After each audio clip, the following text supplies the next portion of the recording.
Sa vlog na ito ay ating i-rate ang Parokya ni Edgar the Musical. Sulit ba ang panonood nito at tayo ba ay mag-e-enjoy? Ating alamin, magsimula tayo sa venue.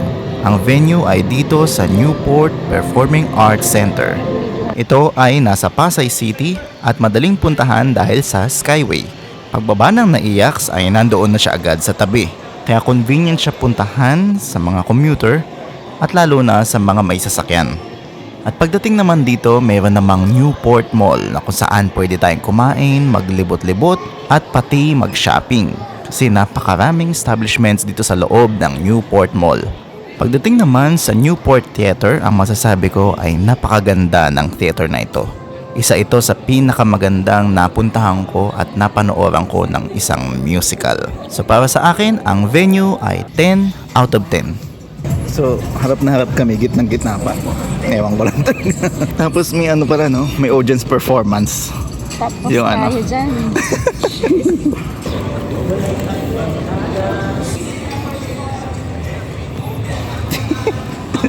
Ito yung stage guys. Pero kita-kita natin lahat, no? Dito. Ang laki naman nito. Ang posisyon namin ay nasa harap mismo ng stage.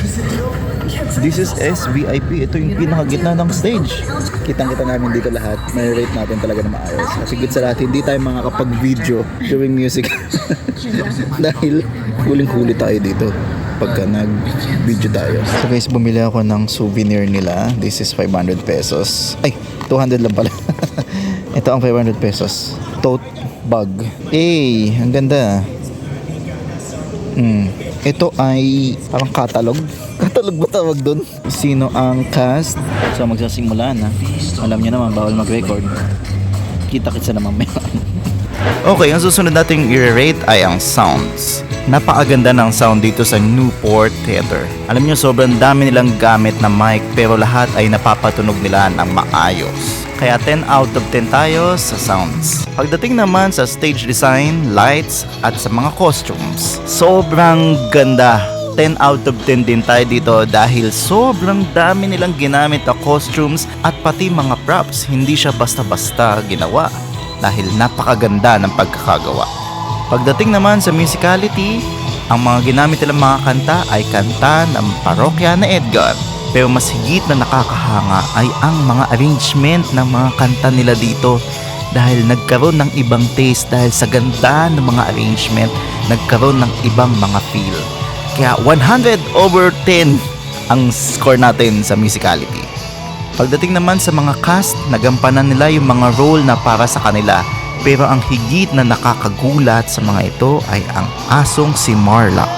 Talaga nagulat ako nang nakita ko sa entablado ang isang aso na gumanap sa live musical. Kaya 1,000,000/10 para sa casting. Overall, napakaganda ng musical na ito. Isa sa pinakamagandang napanood ko na musical. Kaya kung may pagkakataon pa kayo, manood kayo ng live nitong Parokya ni Edgar Musical at hindi kayo magsisisi.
Magpapa-photo up kami. Photo op. So good. Ano? Hirap naman ito. Lods! Tingin po tayo, tingin po tayo sa camera, ready po. Oh, naka-video pala to ha. Malupit. Ano na kayo?